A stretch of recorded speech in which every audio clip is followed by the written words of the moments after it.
Bonjour à toutes et à tous, je suis ravie de vous retrouver aujourd'hui pour une nouvelle émission de La Vérité en Marche, 10 minutes pour convaincre.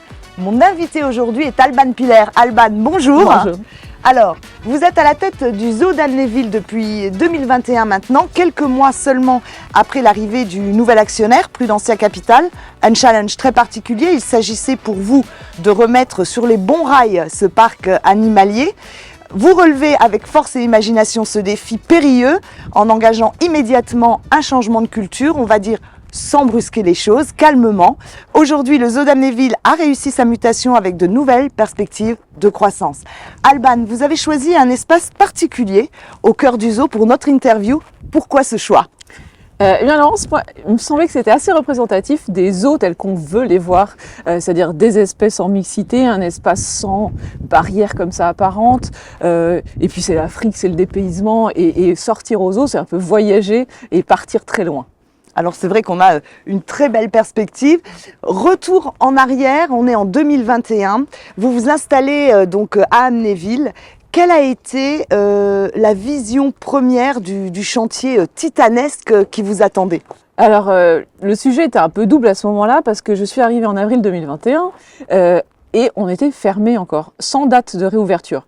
Donc il y avait un premier sujet qui était humain, c'est de dire comment on réembarque tout le monde. Le parc est fermé, les équipes sont focus sur les animaux évidemment, mais il faut les remettre en mode visiteur, il faut préparer la réouverture. Il y avait eu 2 séquences très longues de fermeture, donc il fallait préparer la réouverture, ça c'est le premier point. Et le deuxième point, quand Prudentia Capital est arrivé en 2020, il y a une équipe de transition qui a été mise en place, mais c'est surtout le confinement qui a perturbé les équipes. Donc il fallait que j'arrive et que je sois assez rapidement capable d'incarner cette nouvelle gouvernance et d'être un patron sur le terrain parce que les équipes manquaient de référents. D'accord. Donc l'une des premières décisions fortes que vous avez prises, ça a été de cesser l'activité du Tiger World, donc spectacle de tigres construit à grands frais, on peut le dire, et qui avait creusé le déficit du zoo, qui vous a même fait perdre votre certification auprès de l'Association européenne des zoos et aquariums. Cette disposition de tout arrêter était uniquement une disposition financière ? En fait, c'était surtout une décision éthique. Le zoo avait franchi une ligne rouge que peu ont compris, même les équipes ne comprenaient pas. Donc il a fallu qu'on retourne auprès de l'organisme vraiment de référence professionnelle de l'EASA. Donc on est reparti à zéro. On avait été un des premiers membres, fondateurs même dans le HASA, mais il a fallu repartir à zéro. On a dû réexpliquer la stratégie, nos actions sur les 3 missions que nous avons, éducation, conservation, recherche. Il a fallu leur ouvrir les portes en grand pour qu'ils puissent tout auditer comme si on était un tout nouveau.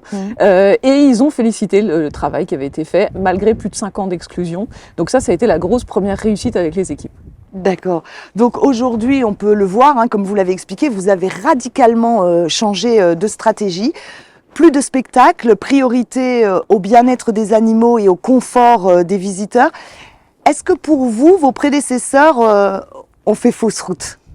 Alors déjà sur les spectacles, c'est pas proscrit par le HASA, à l'inverse en fait. C'est surtout le spectacle qui doit permettre de montrer des comportements, des caractéristiques physiques naturelles. Il s'agit pas de les mettre en scène tels qu'on souhaiterait, de faire traverser des cerceaux ou jouer avec des ballons ou des perroquets avec des vélos. C'est plutôt de mettre en avant leur comportement naturel. D'ailleurs, c'est un bel exemple qu'on a au parc parce que nous avions un spectacle de rapaces plutôt sur un mode médiéval avec des cavaliers, etc. On l'a complètement repensé. Aujourd'hui, c'est plutôt un voyage tout autour du monde pour présenter les espèces des 4 continents et tout se fait en vol libre. Donc c'est l'animal la star, c'est l'oiseau la star, c'est pas l'homme qui le met en scène. C'est ça la grosse différence. Oui, c'est énorme. Et pour ce qui est des erreurs éventuelles, le parc va avoir 40 ans l'an prochain. En 40 ans, tout change. Les attentes des visiteurs, les préoccupations, l'environnement, tout a changé.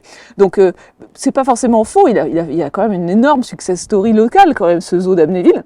Aujourd'hui, c'est avec cette nouvelle matière, cette nouvelle machine, il faut qu'on l'ancre dans son temps, dans son territoire, pour lui recréer une histoire. Mais je dirais pas qu'il y a des erreurs qui ont pu être commises.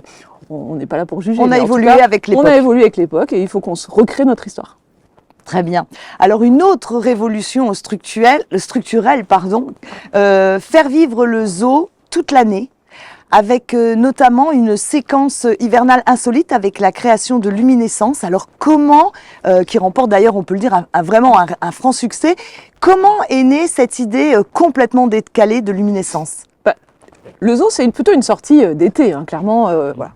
Sauf que les étés, ils se ressemblent plus. Hein. Moi, je suis arrivée en 2021, je crois que j'ai pas quitté ma doudoune de tout l'été.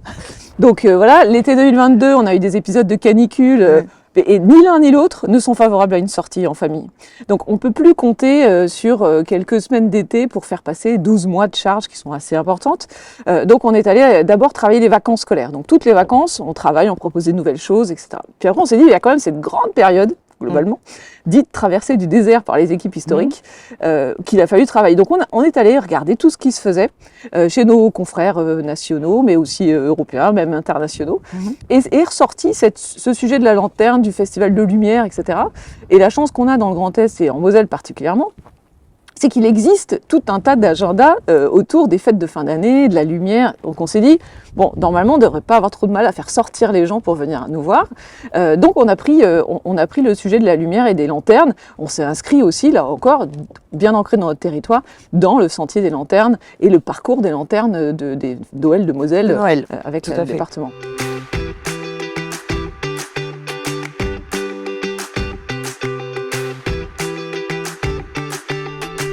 Alors Alban, parlons chiffres pour conclure. Les caisses sont renflouées. Vous explosez tous les records de visiteurs. Vous commencez à réembaucher, donc pari réussi pour vous ? C'était un immense travail avec les équipes de reprendre cette entreprise qui était un peu en perte de repère, on peut le dire. On a dû travailler tous les plans. On a quand même manqué un peu de chance parce qu'avec toutes les crises et d'ampleur impressionnante et successive. Voilà, aujourd'hui on reste vigilant, mais effectivement c'est plutôt une très très belle réussite. Et aujourd'hui, ce qui est la plus belle réussite, c'est de se dire qu'on n'est pas seul. On est vraiment beaucoup soutenu par toutes les collectivités. On a des partenaires du quotidien, nos fournisseurs, voilà, toutes les marques qui nous accompagnent. Et ça, c'est la plus grosse réussite, c'est de se dire, voilà, on était un peu au banc, mis au banc de tous, et aujourd'hui on est vraiment. C'est un collectif qui réussit. Il y a un gros collectif qui réussit. D'accord. Alors, avant de nous quitter, je demande toujours à mes invités s'ils ont un secret, quelque chose qu'ils n'ont jamais révélé encore dans une interview ou ailleurs. Est-ce que vous pouvez me réserver, Alban, la primeur de quelque chose qui vous concerne ? Alors, je donne beaucoup de ma personne dans ma vie pro, c'est-à-dire que je suis un peu entière, il faut que je me soigne, mais effectivement, je prends tout très à cœur. Et ça prend beaucoup de temps et beaucoup de place par rapport à ma vie personnelle que j'essaye d'un peu de protéger, de cloisonner. Donc ce petit jardin secret, je vais le garder secret si ça vous dérange pas. Et je le comprends tout à fait, il n'y a aucun souci. Ce qu'on va faire, c'est qu'on va aller signer en fait la tablette d'or de la vérité en marche. Donc il faut un petit mot, Alban, un petit mot qui a du sens pour vous, qui représente quelque chose pour vous, votre petite signature. Moi, je vous dis à la semaine prochaine. Merci beaucoup de nous avoir suivis. Passez un très bon week-end et à la semaine prochaine avec un nouvel invité. Bye bye.